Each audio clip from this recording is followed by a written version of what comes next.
Jeudi 19 septembre 2024, mesdames et messieurs, bonjour et c'est reparti pour la revue des titres de ce matin que nous démarrons avec l'Observateur.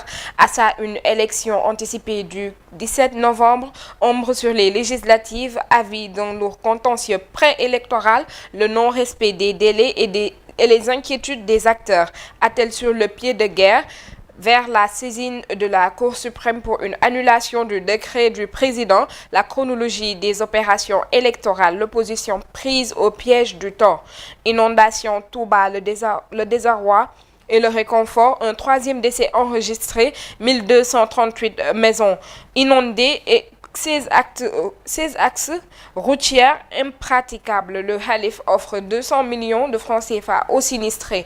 Nous poursuivons toujours avec la tribune. Situation économique législative scandale. Bougane détruit le système, menace Sonko et Diomaye. Il faudra voter pour l'opposition afin de barrer la route aux stagiaires.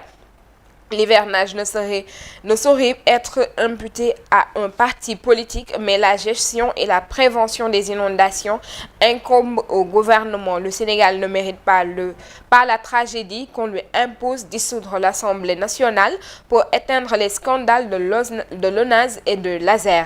Gumsa Bop va déposer des plaintes sur les dossiers de l'ONAS, de ASER et sur l'emprunt des eurobonds. La chèvre de Hoube, ancienne pièce maîtresse du système, est subitement devenue porte-parole des anciens détracteurs du système. Sonko et Diomaye nous affament. Réduction des comptes, interrogation sur le sort des rapports de l'IGE et de la Cour des comptes de l'OFNAC. Nous poursuivons toujours avec le quotidien. À sa une, Touba, conséquence des inondations, le Khalif appelle au secours. Serigne Mountakha débloque 200 millions, Bass Abdou Khadre au ministre de l'Assainissement. C'est le moment ou jamais d'engager des travaux BAD, succession de Adesina Amadou Hott croit en ses chances. Nous poursuivons avec Source A. À sa une, répartition des sièges à l'Assemblée nationale. Dakar bénéficie de la part du lion au Sénégal, la France et l'Italie en tête à l'étranger. Nous continuons toujours avec Source A. Pour un seul match, la Fédération sénégalaise de foot casque 35 millions de francs CFA pour la location du stade, en plus de l'achat du carburant lors des matchs. Gros manque à gagner, au moins 45 millions grillés à chaque match.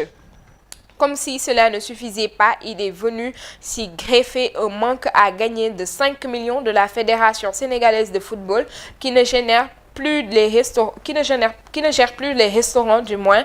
La Gambie voisine avait voulu tout dernièrement jouer à Dakar son match dans le cadre de la première journée des éliminatoires de la CAN 2025, mais le prix de la location, jugé élevé, a fait fuir les gosses d'Amadou Barrow. Nous poursuivons toujours avec Busby le jour. À sa une, le résultat de la rencontre presse-pouvoir, le dégel. Le gouvernement favorable au déblocage des contrats et à la fiscalité spéciale, les fonds d'aide en suspens.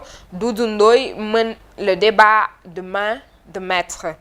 Nous continuons toujours avec Busby, retrait des leaders du groupe WhatsApp de Diomaye président. Charles VI solde ses comptes avec Aïda Mbodj. Souleymane Astou Diagne, Pierre Ahmed Ba et Major Kandji lancent la coalition Djoubanti. Nous poursuivons toujours avec les échos. À sa une, affaire d'Iber Badji et Fulbert Sambou ou des nervis de l'ancien régime. Jérôme Bandiaki, arrêté hier, son nom est cité par des pastifiens sous plusieurs affaires. Membre de la sécurité de l'APR, il a été arrêté par la brigade d'intervention polyvalente. Il n'y a eu aucune résistance lors de son arrestation.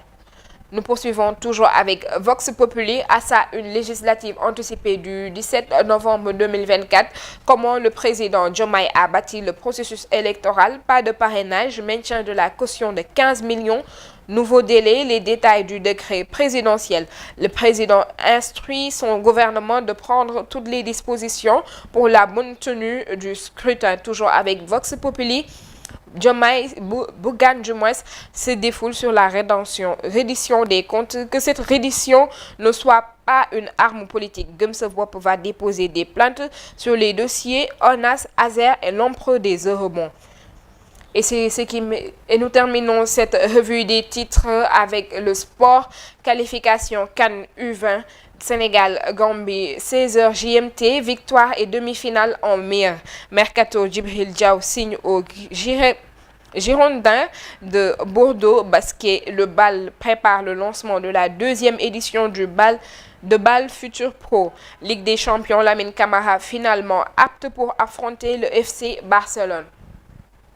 Et c'est ce qui met fin à cette revue des titres.